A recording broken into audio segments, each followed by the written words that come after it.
Ukufikeleleka kweenkonzo zempilo kudlala indima ebalulekileyo kwimpilo esulungekileyo, kodwa abantu basezilalini banemingeni ekufumaneni iinkonzo zempilo. Abanye bashokoxelwa imali yokuhlawulela ezi nkonzo. Eli phulo lizisa iinkonzo zempilo eluntwini.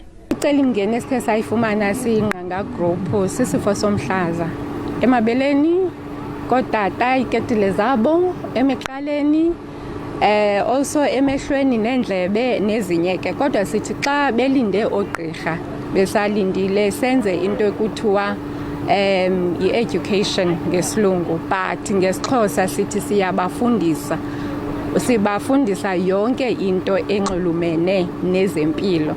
Abantu ingakumbi abo badala baphume ngobuninzi bezokuxhamla kwezi nkonzo. Endeni ke siyancedakala ngoba ngoku utshekwa amehlo, utshekwa indlebe, utshekwa i-TB, yonke izigulo neeswekile.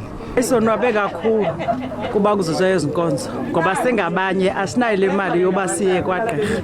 La magosa ezempilo angekho phantsi kukarhulumente afuna ukunwenisa eli phulo nakwezinye iingingqi ephondweni. Kwenziwe isimemelelo nakwabanye kuquka oongxowankulu ukuba baxhase eli phulo.